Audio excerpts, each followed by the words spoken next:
Hello दोस्तों, आज मैं एक बहुत ही शानदार मूवी को एक्सप्लेन करने वाला हूँ जिसका नाम है black night, released in year 2001। दोस्तों जरा सोचो कि तुम अचानक से अगर 13वीं सदी में पहुँच जाओ। कुछ ऐसा ही होता है इस मूवी के मेन कैरेक्टर जमाल के साथ। जमाल वोकर एक आम आदमी है जो कि मेडिवल नाम के एक थीम पार्क में काम करता है। उस थीम पार्क की मालकिन पार्क के भविष्य को लेकर चिंतित थी। पिछले कुछ समय से वो घाटे में चल रहे थे। इसके अलावा उनके ठीक बगल में ही एक और नया पार्क खुलने वाला है। अगर वो जल्दी ही कोई नया आइडिया नहीं सोचते हैं तो उनको ये पार्क बंद करना पड़ेगा। दोपहर के समय जमाल को साफ सफाई का काम दिया गया। सफाई करते समय उसे पानी में एक चमकता हुआ लॉकेट दिखाई दिया जो कि देखने में बहुत ही ज्यादा महंगा लग रहा था। उसे उठाने की कोशिश में जमाल पानी में गिर जाता है और जब वो पानी से बाहर आता है तो वो देखता है कि अब वो पार्क में नहीं है। उसे लगा कि वो साइड वाले नए पार्क कैसल वर्ल्ड में पहुंच गया,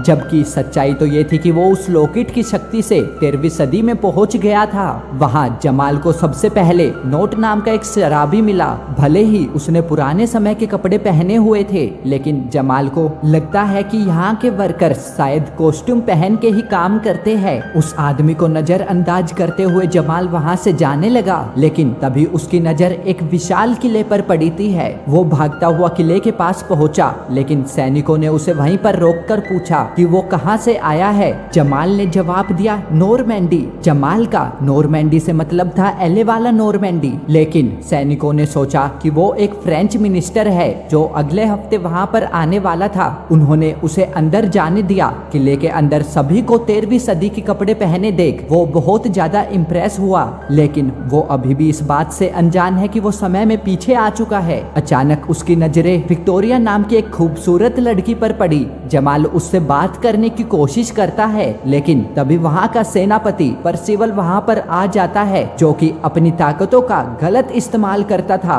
वो सभी महिलाओं से बदतमीजी से पेश आता था। जब वह विक्टोरिया के करीब आया तो जमाल ने उसे रोक दिया और कहा, बेटा ढंग से रह ले, नहीं तो तेरी कंप्लेंट मैनेजर से कर दूंगा। सेनापति परसिवल ने अपनी तलवार निकाली, लेकिन जमाल सोचता है कि ये तो नकली है, इससे भी क्या डरना। उसकी बहादुरी देखकर सब हैरान हो गए। इसके बाद उसे एक अनजान आदमी राजा के पास लाता है।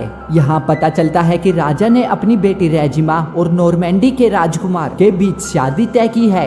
वो सभी ये सोच रहे थे कि जमाल नॉर्मैंडी के राजा का एक दूत है, जबकि वो तो अमेरिका से आया था। वहाँ राजा ने उससे पूछा कि राजकुमार यहाँ कब तक पहुँचेंगे। जमाल को लगा कि ये थीम पार्क में कोई शो चल रहा है, इसीलिए उसने अपने मन से कोई भी तारीख बोल दी। उसी दिन सभी लोगों के सामने एक गुनहगार का सर कलम किया जाना था। जमाल बहुत ज्यादा एक्साइटेड था। उसे लग रहा था कि ये सब एक शो का हिस्सा है। उस अपराधी का सर कलम कर दिया जाता है, लेकिन जब जमाल उसके सर को उठाता है तो उसे समझ आया कि ये सब कोई नाटक नहीं है। ये देखकर उसे भयानक सदमा लगा और वो वहीं पर बेहोश हो गया। जब जमाल की आंखें खुली तो वह खुद को विक्टोरिया के साथ एक कमरे में पाता है।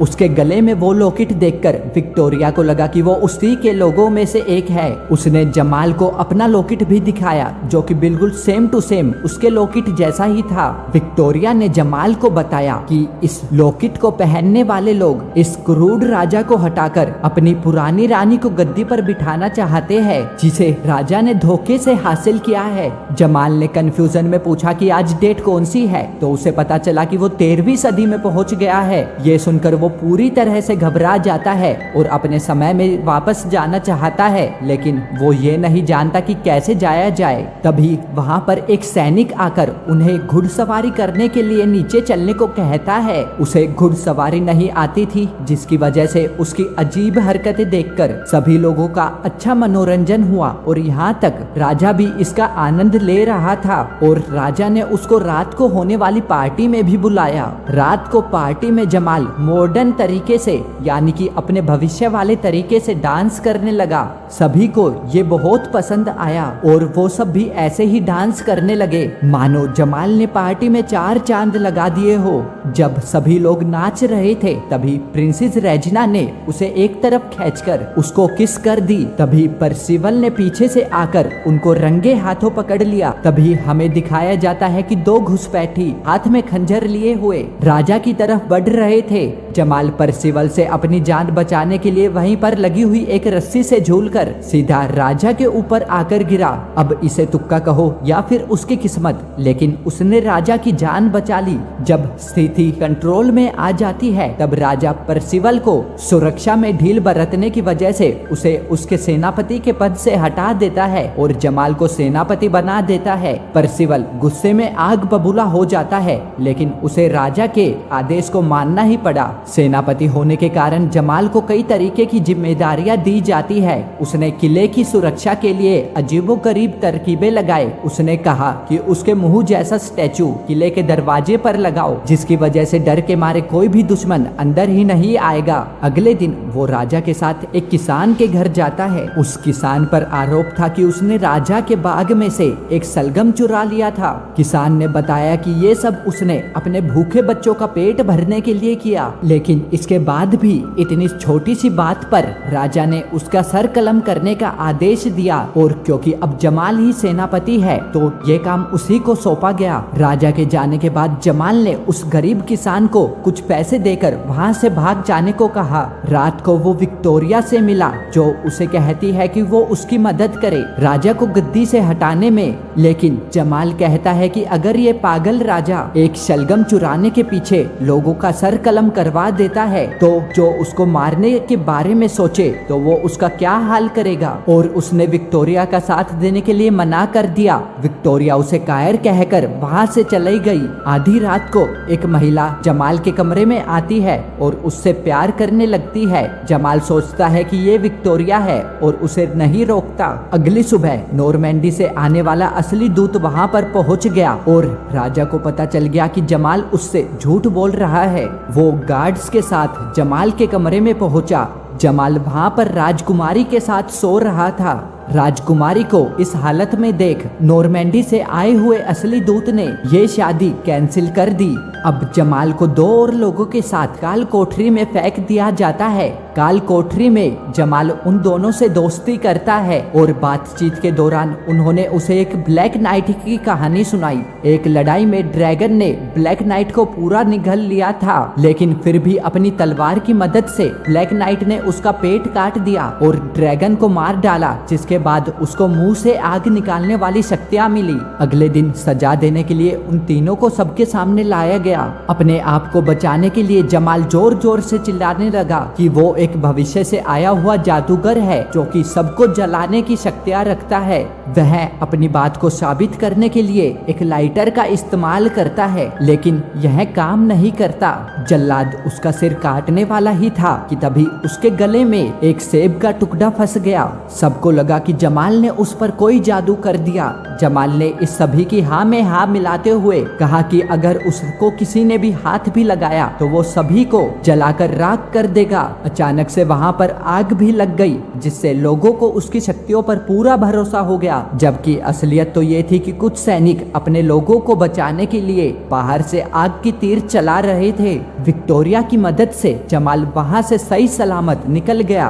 बाहर जमाल नोल्टे नाम के उसी शराबी से मिला जिससे वो यहाँ आने के बाद सबसे पहले मिला था, और पता चला कि वह राजा के सबसे महान योद्धाओं में से एक है, जिसे राजा ने उनकी पुरानी रानी के साथ साथ धोखे से बाहर निकाल दिया था। जिसके बाद वो दिन रात शराब पीने लगा, लेकिन सभी को ये भी पता था कि उसके अंदर का योद्धा अभी भी जिंदा है। उन सभी के साथ कुछ समय बिताने के बाद जमाल भी राजा को उसकी गद्दी से हटाने के लिए उनका साथ देने लगा। एक दिन जंगल से जाते हुए उसने देखा कि 3 लोग नोल्टे को बिना किसी वजह से परेशान कर रहे हैं। जब जमाल उन्हें रोकने लगा तो वो उसे ही पीटने लगे। उसे पीटते देख नोल्टे के अंदर सोया हुआ योद्धा जागा और उसने अकेले ही उन तीनों को पीटकर वहां से भगा दिया। जब वो दोनों वापस अपनी बस्ती में लौटे तो उन्हें पता चला कि सेनापति परसिवल सैनिकों के साथ आकर सब कुछ तबाह कर गया है और विक्टोरिया को भी अपने साथ ले गया। सभी लोग हार मान चुके थे, लेकिन तभी उनकी पुरानी रानी उनके सामने आई। रानी ने बताया कि वो काफी समय से उनके बीच में ही रह रही है और अब उन्हें एकजुट होकर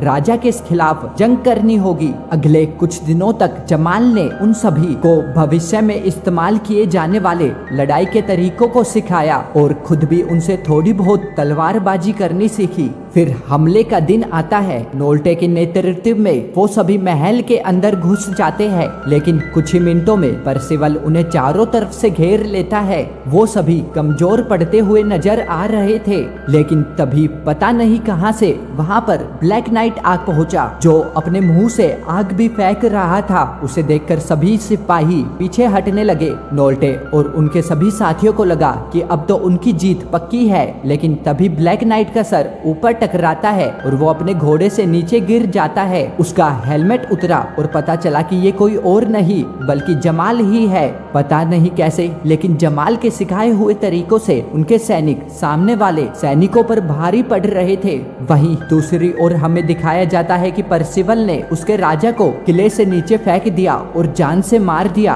क्योंकि वो खुद ही राजा बनना चाहता था। उसने नोल्टे को भी तीर मारकर घायल कर दिया। तभी जमाल को विक्टोरिया की आवाज सुनाई दी और वो उसे बचाने के लिए ऊपर गया।